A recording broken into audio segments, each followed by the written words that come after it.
Hey everyone, welcome back to another episode of What to Stream. My name is Morgan Rojas, and I am joined by a very special guest on this episode of What to Stream. Lupe is out, but I have Ryan Rojas sitting in for her. Ryan is a new member of the HCA, and this is his welcome introduction. So Ryan, why don't you, I know you very well because you're my brother, but the fine people out there don't. The best person to know me. Yeah. Probably. So yeah, tell the people a little bit about yourself. Yeah. Well, thanks for having me. I'm happy to be filling in for Lupe today. I'm excited to be making this Hollywood Critics Association debut of sorts. Happy to also say that I am a new member of the association. So excited to be on the show. I love hearing about new movies to recommend. Excited to recommend some myself. But yeah, I love movies. The editorial manager for Cinemacy, which we run together, our indie film review website. And I'm excited about talking about the movies that we got coming out. Cool. So in a nutshell, really quickly, what is your favorite movie? Just so people can kind of get a sense of who you are. Yeah, right. Favorite movie, all-time classic, Singing in the Rain. So start there. Favorite directors, Paul Thomas Anderson. I think that movie poster right there is the Phantom Thread movie poster. So that should give you some. I love Kubrick, and so you should probably. I see La La Land behind you too. On the piano. Yeah, that's the tab music. You know, who doesn't want to learn how to play all that awesome piano music? So big fan of Damien Chazelle and La La Land as well. And yeah. Cool. Yes. So this is an episode sponsored by Cinemacy. So yay, I hope you like indie art house independent films, because you will be getting 4 recommendations today that are all independent and great films. And so actually, let me just start with a movie recommendation first, and then we can kind of break it up. Here's one that I don't think you've seen yet.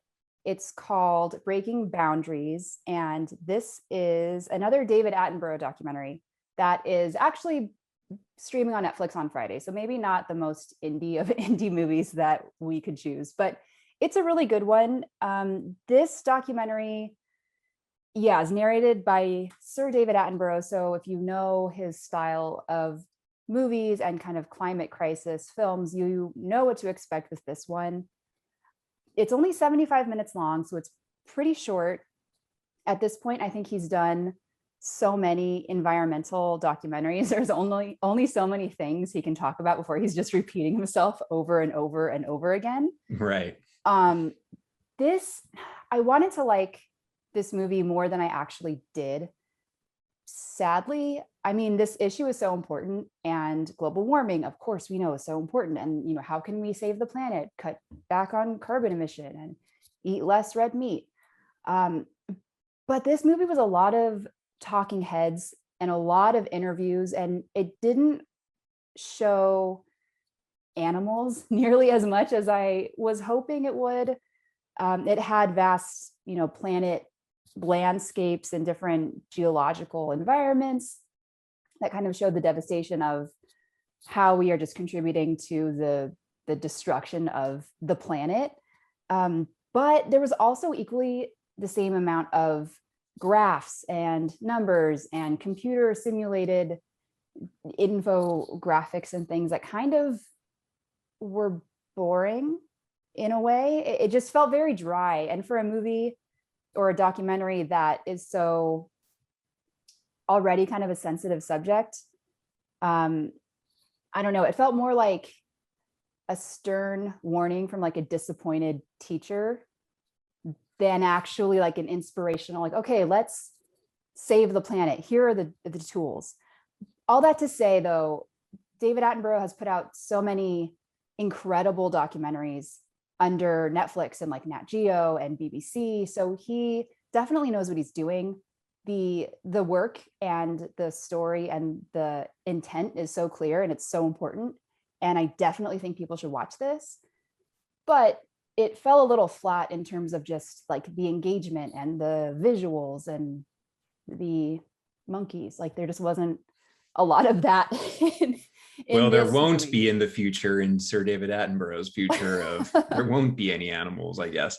That's Yeah, interesting. I mean, I didn't know that Sir David Attenborough, do I have to say that every time I say his name? Can I just I think see he's earned it. He's earned the AB? Sir David Okay, Attenborough. Yeah. fair enough. I'll give him that respect.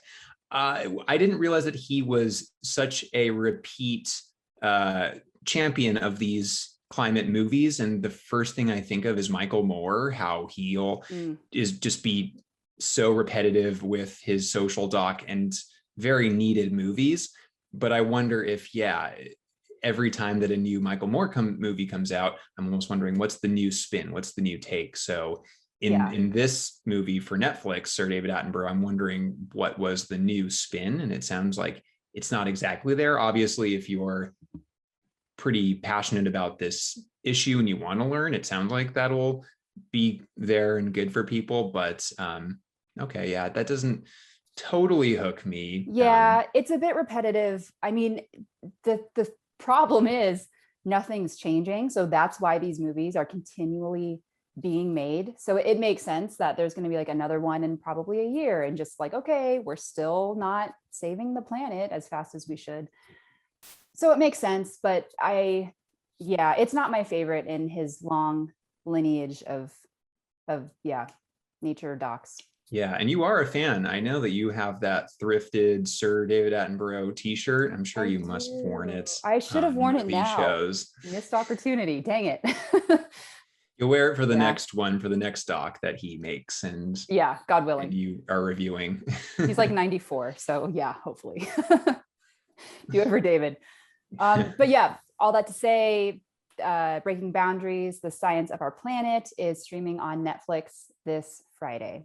So that's one recommendation I have. What about you? Yeah, so the first movie that I wanted to talk about is a new movie that is actually not going to be immediately streaming. However, I am prepared to share some other films by this director that are streaming. But the new movie that comes out on Friday is a movie called All Light Everywhere. All Light, comma, Everywhere. And it's a movie that you and I both saw Mhm. at Sundance Film Festival earlier this year. That's where it made its premiere, and it's coming out in theaters limited, which is a wild thing to say that it's opening in theaters again. I mean, that's crazy that that's happening. New York and LA, and it's fantastic. It has stayed with me since we saw it at Sundance. It's about surveillance, and it's about the cameras in general. Theo Anthony, the director, explores the actual tool of the camera through this modern day moment and how it's used in so many different occupations and law enforcement through governmental surveillance, the body camera on policemen, and just really the subjectivity of the camera. It might sound a little flat as a premise. However, it's so stirring. It's so good how Theo Anthony makes that premise feel so vital and artistic. And Mm, he's a fantastic filmmaker. What seems otherwise maybe boring or flat, he takes this really inquisitive, atmospheric approach to the camera. There's a lot of, it's a traditional documentary in the sense that we learn about specific uses of the body cameras. The main supplier of body cameras for police and law enforcement is actually just this one company. And he's able to get special access inside of their laboratory or their offices and where they're actually making the stuff, and how that has effects that you wouldn't really think as just a person of the world, how body cameras are, how they are advantage for some people yeah. and the opposite for others, Yeah. Like how depending it's a on, weapon for some people, but it's also a sign of protection for others. right. Super Yeah. interesting. Yeah. I like how you said that. Cause we watched it virtually, obviously at Sundance this year. And the premise sounded like, okay, well, this is going to be kind of scientific or just educational, but wow, like what an art, like the definition of an art film, and scary too. Mhm. Definitely gets you thinking.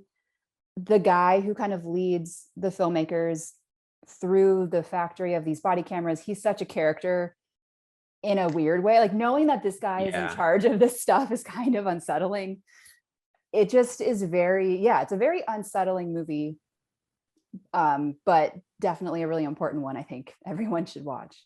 Yeah, it's great. It stayed with me, and there's a lot of just artistic flourishes along the way. That a lot of great visuals and music. The music is by Dan Deacon, indie electronic artist. If you're a fan of Dan Deacon, check out this movie. Dan Deacon also scored Theo Anthony's previous feature film, which was called Rat Film. Rat Film came out in 2016. You can actually stream that one, and you can stream that on Canopy. So if you're familiar with Canopy, all you need is your public library card.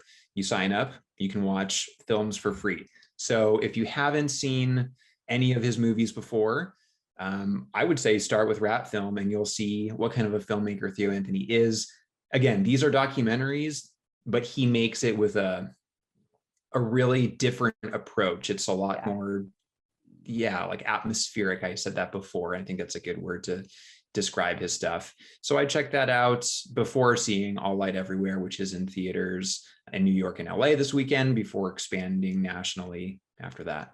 Yeah. And we'll find its way to streaming, I'm sure, eventually, probably Canopy at some point. But Oh, and I do have to yeah. mention that All Light Everywhere won an award at Sundance, the winner of the nonfiction experimental award.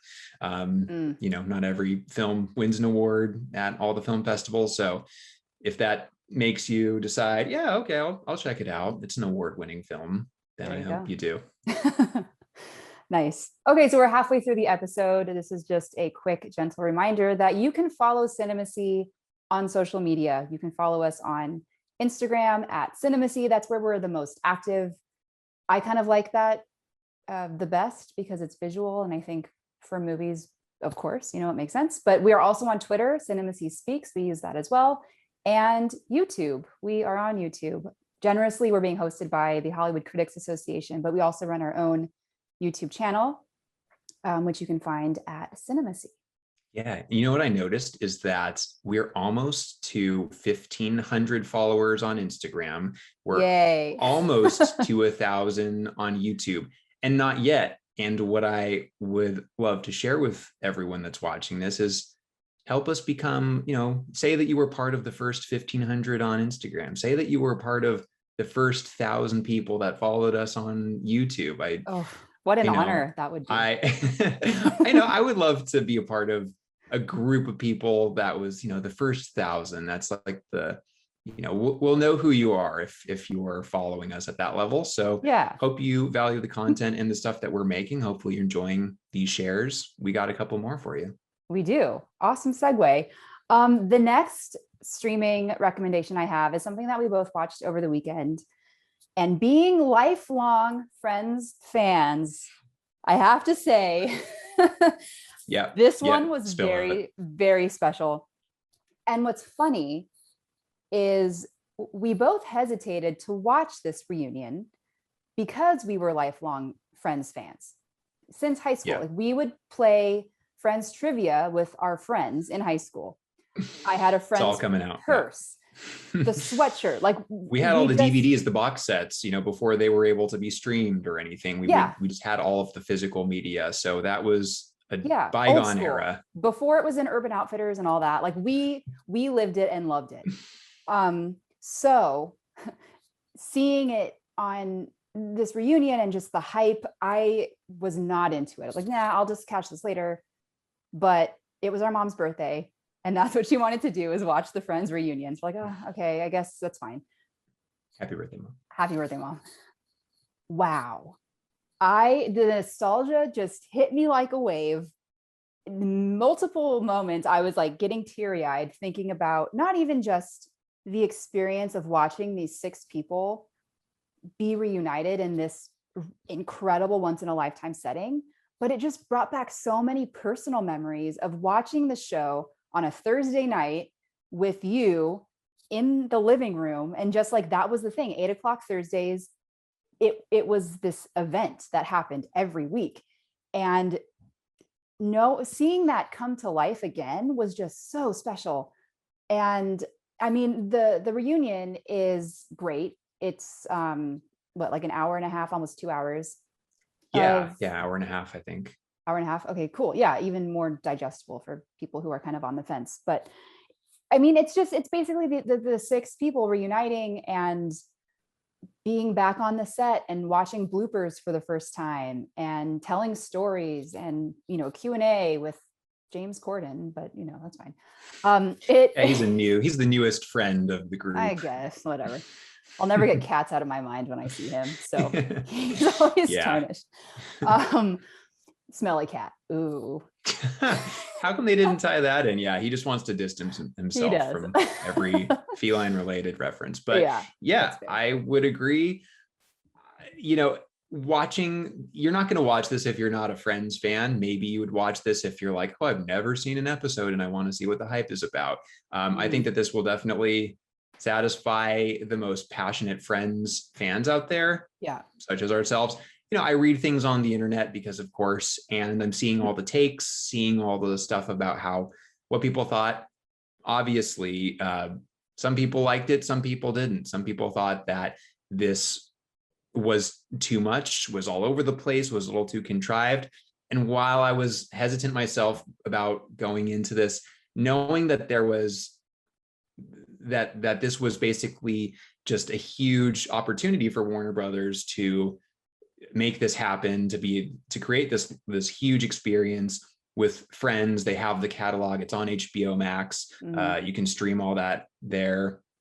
I was a little concerned, and I feel like you can feel how it is a little contrived in the sense that they had to recreate the set so that they could get the people on, and they are putting the cameras in front of their faces and they're expecting these reactions, and it feels highly edited so that only certain moments kind of come out. And so it feels like it's very like there is a formula to it. However, what did shine through, and I was unexpecting this too, was the familiarity, just the being with the friends again, like seeing them all in those sets, which was a fantastic choice. You couldn't just have this in some random soundstage or any other place. Like, to recreate all those sets and then put them there was the smartest thing, because they just became their familiar selves again. And that was my favorite part of the whole reunion show. I was going to ask you, what's your favorite?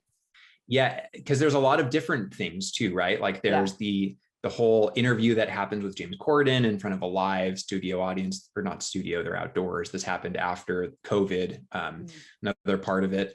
And then there's also some table reads that happened. That was my favorite. Scripts. Oh my gosh, that's what was making me cry, is them doing the table reads.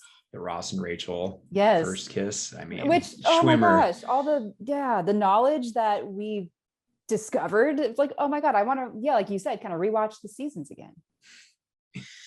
So, I mean, there's nothing that can change just those six people in the same room, which hadn't happened, I guess, for 17 years. And, they've all had different things happen to them in their lives and careers, and they're all not the same people, but at the heart, they still are. So at the end of the day, I can't say that I didn't like it. I'm going to say that I really enjoyed watching it with you, with the family. Aww. If you're going to watch this, watch it with the people that you watched Friends with, which you realize is really a huge global thing. Yeah, exactly. And Friends reunion is streaming on HBO Max. That's my second pick for the episode. What about you? What's your last pick? So back to Netflix, joining with Sir David Attenborough on the documentary front. Not a documentary, but a comedy special. And this is the new comedy special from Bo Burnham, which just released this last Sunday. And it feels like everyone is watching this right now, and everyone is having a reaction and the same reaction. and everyone is just losing their minds, much like Bo Burnham himself is losing his mind in this comedy special. Oh. Yeah, didn't expect that to happen, tie in, but it did. It's fantastic. It's called Inside. And if you're not familiar with it, if you're not familiar with Bo Burnham, he started out as a YouTube, I guess, sensation. He wrote original songs, comedy songs that propelled him to become internet famous. From there, he did stand-up. And then after developing a stand-up career, became a filmmaker. He was the writer and director of the movie Eighth Grade. Love. Special shout. If you saw Promising Young Women, then you saw him. For the Gen Zs out there, you saw him in acting against Carey Mulligan. So he's this jack of all trades guy. He's a writer, performer, actor, and in his latest comedy special, Inside, he goes back to his roots with basically creating short form videos, which he recorded all by himself. Has this like multi-hyphenate writer, actor, director, cinematographer, I guess editor too. Sure, why not? He does it all. And this special is really, really astounding. He shoots the whole thing over quarantine. And he shoots it over months in this back house or this house wherever he's living, this office, like studio kind of thing. And it's kind of like we see what happens. We see what happens to him. He's a guy who's notoriously talked about how he deals with anxiety and depression, and he's also a very gifted writer, performer, director. So he does all that through short form videos that are hilarious. They start out being more entertaining on the surface. Like he talks about things that are relevant in quarantine, FaceTiming with your mom, with his mom, FaceTiming. He talks about in a white woman's Instagram, all the tropes that you would see on a white woman's Instagram, all of the rose all day and the dogs. And so that's his angle. But then as you watch the documentary, he continues to get deeper and deeper, and it becomes more unhinged, and you can see it with his hair is getting longer, his beard's getting shaggier. And there's a lot of moments throughout all of these short, funny, hilarious, incredible sketches where he's actually like very troubled, and you can see it. And he says as much, and it's like, he says, "I'm not okay." And he starts bawling and stuff. And it's like, it's weird because he's feeling all this, and yet we're also feeling all this if we've been quarantining too. So he's like channeling this expression that a lot of people I think can feel and relate to. And so a lot of people have just been saying that it's genius. They've been giving it the capital G, genius word. I mean, I'll toss it over to you. You saw it as well, and you said some flattering things. It's interesting. And I think this was it's such a different way to watch it. I did a Netflix watch party with one of my friends, and we were watching it together, but also had the little chat box on the side in this new feature. And our chats in the beginning were like, "Oh, haha, this is so funny. Oh, this sketch is great." And then it cuts to intermission in the special, and then it gets darker. And then we stop laughing and we're like, wait, this is kind of dark. And then it just turns into this thing where we don't even know how to describe it. And the best thing that I could come up with is it's like, he is Andy Kaufman. Like he is Jim Carrey in Man on the Moon playing Andy Kaufman. Like you don't know what is real or what is a bit, especially towards the end when I'll just say like the spotlight hits, and it's like, you don't know what is for entertainment purposes and what is actually in him. And my friend was saying watching the special is like reliving quarantine all over again, because it's the wave. It's not all just depressing. It's like, oh, we kind of go through these waves of emotions of like finding the bright side, but also the reality of the situation and feeling okay, but then also not at the same time.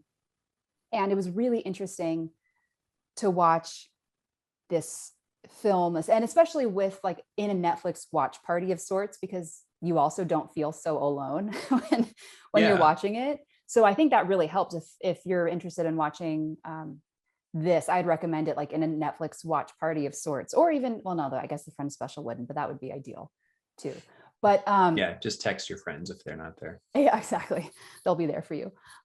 So we're dorks. We also appreciate indie art, house films, and yeah, and all that too. But hey, there's a foundation too. right. Well, and I didn't realize that he stopped performing live for 5 years, and this was the year 2020 was the year that he was going to come back and make his return to the stage, and then of course this happens, and it's not a straightforward watch. I think any expectation you might have going into this, it's going to be completely different. What you get is going to be completely different, because there's no way to accurately describe this. Like it is funny, it is kind of unsettling and jarring, but he's so vulnerable, and also, oh my God, he is hilarious. And the songs, I cannot get out of my head, and I hope he puts out an album or something, because I will buy it. It just, yeah, it's really, really great. And that's one of the best things I've seen in a really long time. Yeah.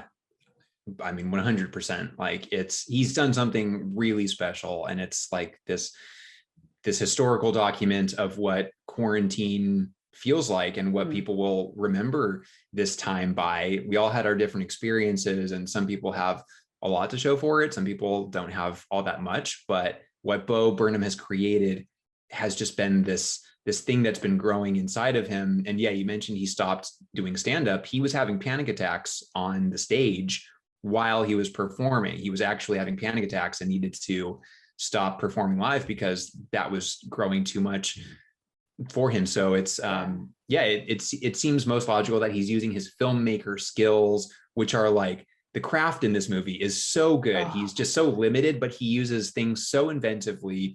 There's projectors and lights that just make the thing feel so big, but it's just in one room. It's, yeah, I will talk about this all night. And I actually started rewatching it again today. You did? I basically got like 2 intermission and I paused it. Yeah, I'm only halfway through, but after I finished watching it, I couldn't wait to watch it again. And it holds up. I'm laughing all the same. I'm going to watch it I don't even know how many times. It's really incredible. And I think a lot of people who see it will be just totally moved by it. Yeah, I agree 100%. I haven't watched it a second time, although funny, because my friend that I watched it with at the Netflix watch party just texted me. Apparently there's a BuzzFeed article that says 12 incredible details from Bo Burnham's Inside Special. And she's like, let's watch it again. I must read this article and watch it a third time. Done. Yeah, I'll send that to you after this. Cool. Do. Well, I think those are some pretty good recommendations. Pretty varied, pretty wide. I mean, I feel like it's, ranges for like every sort of mood or thing you might want. Yeah, awesome. Well, welcome to HCA and your first What to Stream episode. That was pretty fun. Thank you. It was my pleasure. Thank you. Lupe will be back next week, so we might have you on in a couple weeks from now. But maybe there might be a show that we are working on together. Yeah, not to tease anything too soon, but if you liked this, if you like more of this, then stay tuned because got some things cooking. We do. Some fun, spicy things cooking. Muy caliente. So muy caliente. Follow Cinemacy on Instagram at Cinemacy. If you have a film that you'd like us to watch or review, leave it in the comment box below. We'd love to check it out. And until next time, we'll see you later.